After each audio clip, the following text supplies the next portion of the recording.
Hello, Cindy here. I'm so excited to be here with you guys today talking about communication, my favorite topic. I need to turn my little phone to vibrate. Anyway, so communication is the most important thing when it comes to creating a deep connection and feeling understood and also being seen in relationships. So whether this is a relationship with a man or relationships in general, whether that be in your business life, with your friends, family, this is all interconnected. So you can utilize these tools to create better connections with everyone in your life.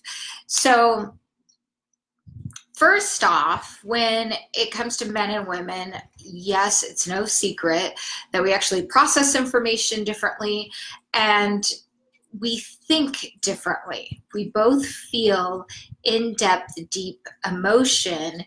We process our feelings differently. So it can be quite confusing, right?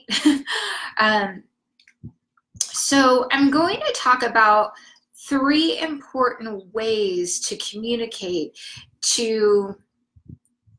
that will drastically improve your relationships and your experience in your relationship with men. Who wants to drastically improve their relationships with men? If you do, give me a thumbs up or just say, yes, I do. So I want to hear from you. And I want to know that this is helping. So the number one thing and it's a difference between, I see it a lot between men and women. This isn't true for all men and women. So, so this is the number one thing. Don't get ahead of yourself in communication. Now, this can happen a lot when you're on a first date and you're feeling kind of nervous. So maybe you're out on a date and, he's talking about something and he's talking about how, I don't know, he's talking about how his dog was really sick with cancer and, he's making a decision on, whether or not to get the dog treatment or, and there's a predicted lifespan or it may not work, right? So you might be going forward in your mind going, dogs, dogs, dogs. And, he said the dog is a golden retriever. Oh, I had a golden retriever growing up and the dog used to do this. So you might not be listening to what the person's saying. So, and this can happen when we're in the space of, trying to create conversation and connect with someone. But we can oftentimes get ahead of ourselves. How many times have you just kind of tuned out, not listened, and, oh, the guy has a dog. Oh, gosh, I saw pictures of his dog on his dating profile. I used to have, did your dog do this? And meanwhile, this guy's talking about a painful experience that he's going through. And, you go on to your dog or, whatever experience you might be having. So making sure that you slow down and, this goes into what I talk about a lot, calling listen to learn, don't wait to speak. Because we can do this thing as women, we can jump ahead. And we do this all the time in conversation. How many times have you been out with a group of girlfriends, you're talking to one girlfriend and you guys start on a subject and then you beeline to another subject and you interrupt each other. Women can follow each other really well that way. Typically, men don't do as well with that because they're single focused. They tend to be more single focused.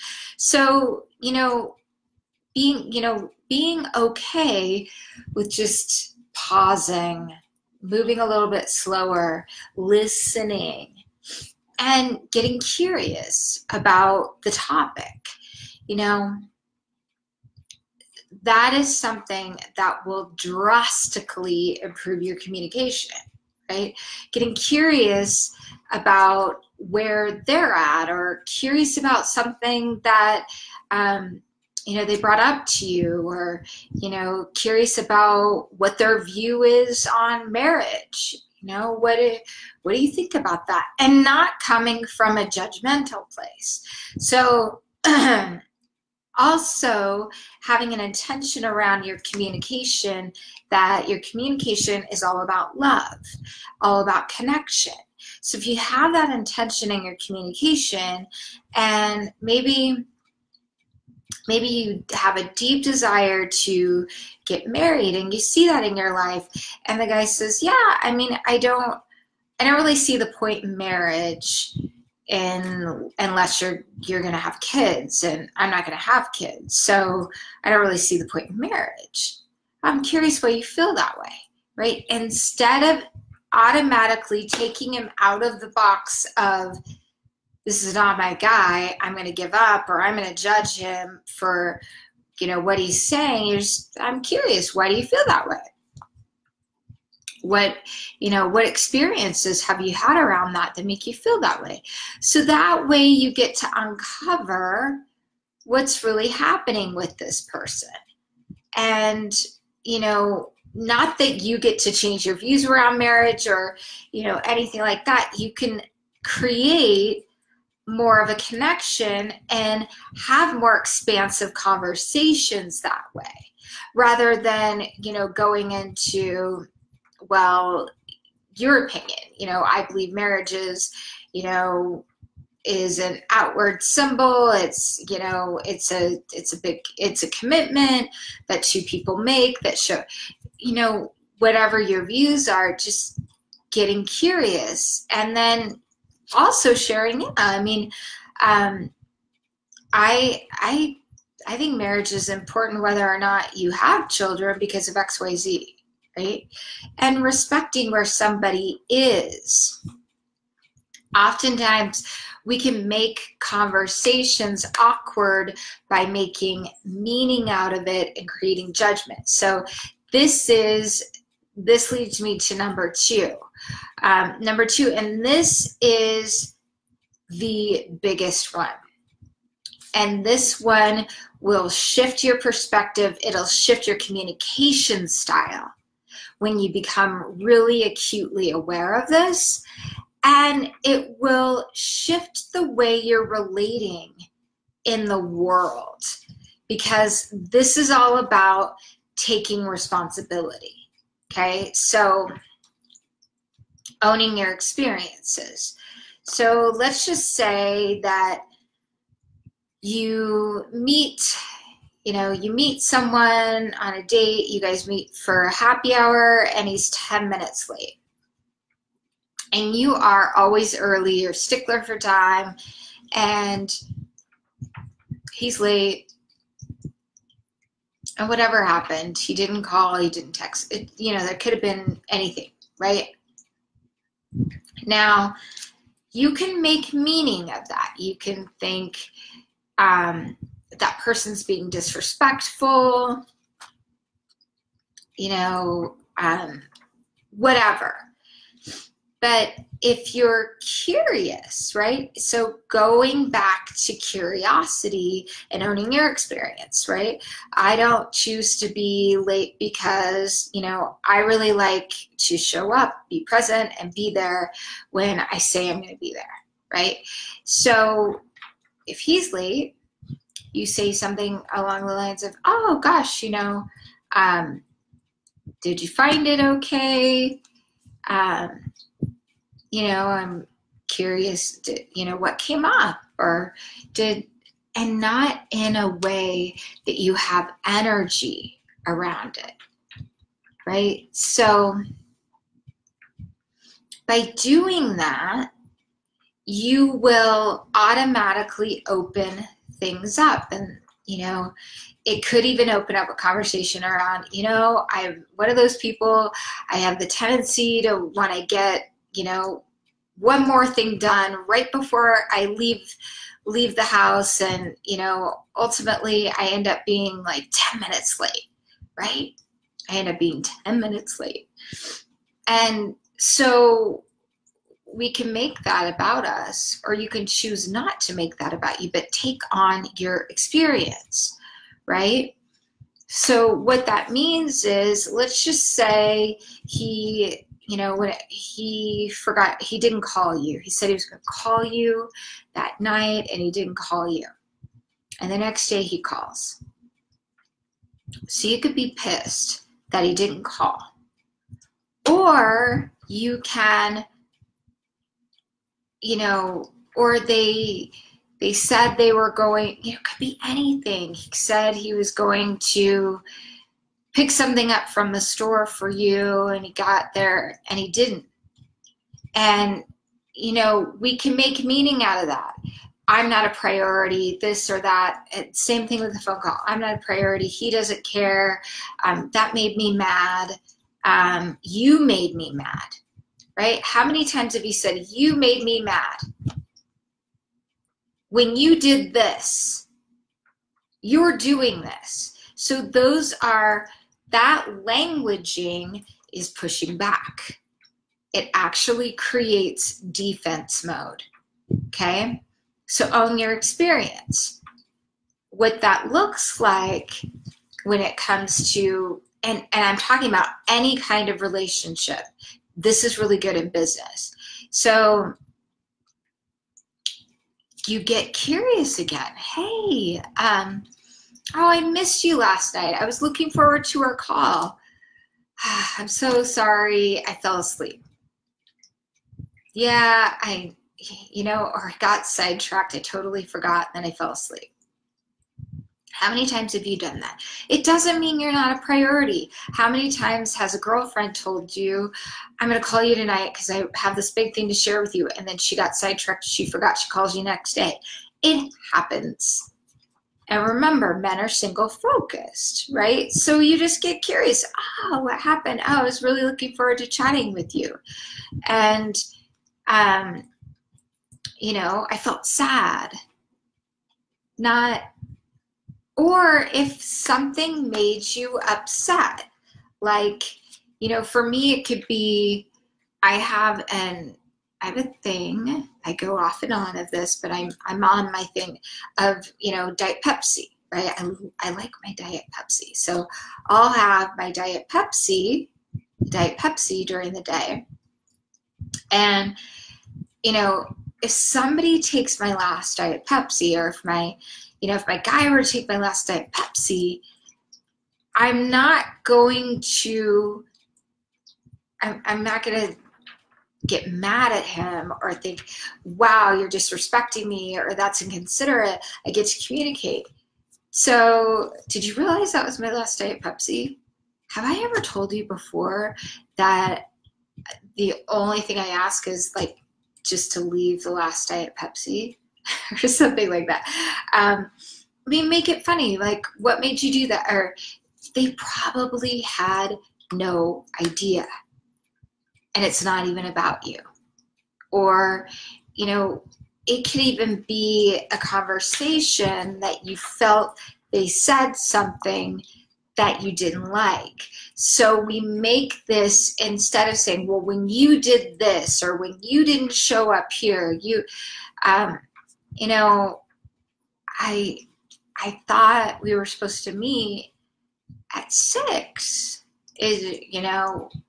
What happened? Or, hey, why do you think that happens? Or, find out what makes a person tick. And everybody ticks a little bit differently. I don't believe people are in a box. I believe that, and, when you say, oh, I felt this, or I felt upset, or I felt hurt when I didn't hear anything from you for 3 days, Or when, I didn't get a call. I felt, so get into your feelings. And this can be harder if you're a person that's in your head. You're in your head, you're in doing energy. And so there's a feelers and there's thinkers, right? And we can be a combination of both. But if you're more of a thinker, you're going to be more of a rule follower. You are concise. You want things to be exactly the way they're supposed to be at that moment. We go here at this time. This is supposed to arrive at this date, at this time. The Amazon Prime delivery didn't make it. What's wrong with them, right? So they're very much, a thinking person is very much into how this should be done, how this should unfold. And, if I show up this way for a man based on what I've learned about men, this should happen. I will get married. Not necessarily, because every person is different. This is about using feeling energy. What do you pick up on? When you share something with them and you notice defensive energy, a defense coming from him, a feeling person and somebody that's willing to go there in conversation. So I'm going to touch on this in just a second, you guys. More of a feeling person is going to be like, oh yeah, Prime delivery, sometimes it's late, or gosh, they got defensive. Oh, is everything okay? Did you, you're going to, you might naturally have more curiosity, and you might naturally have more empathy for people, or, there's that, your experiences have created more connection with people. So therefore you have more compassion, empathy. Not that you're not compassionate if you're a thinker. It's just a little bit different, right? There's just the way our brain follows things might be a little bit different. So when it comes to communication, just own your side of the street. This is what I've been experiencing. I'm confused. What do you think, right? So when you do that, you open up the space for someone to actually be more open. Because if you say, well, when you didn't show up for whatever, when you didn't show up for my league softball game, I thought that you were mad at me, whatever. And when in fact, maybe he tried to call you, or he had a meeting that ran late and didn't necessarily communicate. So when things come up, when it comes to partnerships, any sort of relationship, where do you go to when your friend said, oh, I'm going to go check out your league softball game you always talk about, I'll be there tonight, and they didn't show up? What are you going to do? You're going to be mad? Are you going to be like, she said she was going to be here. I hope everything's okay, right? So there's usually a trigger inside. So when you're owning your part of it, this is how I feel, this is what I experienced, then it makes it easier to separate yourself. And then you actually think before you have a conversation around, saying, when you did this or when you did that, saying, I noticed that this, I noticed when you did this, I felt like this. Or did you do that? Right? And coming from a different place, from that place of openness, non-judgment, which does create love. And, you know, a lot of times we can feel like, you know, maybe our partner's busy or focused on something else, and we want to connect with them. You know, that's the time where you want to ask him, like, hey, I'd love to take a few moments to chat tonight, or take a few moments to talk. And, you know, a lot of times what comes up is, you know, and I see this a lot. I'm going to go back to this in just one second. And I know we're about out of time. So I see this a lot, like women will think, oh, the man, but he doesn't want to hear, we need to talk. Well, if you want to talk, you want to connect, you say it so that you have his attention. Or if he's, you know, watching the baseball game, you tap him on the shoulder. Hey, babe, when you have a second, I'd love to chat. And he will talk to you when he has your full attention, vice versa, right? So you want to just make sure you're A, showing respect that way.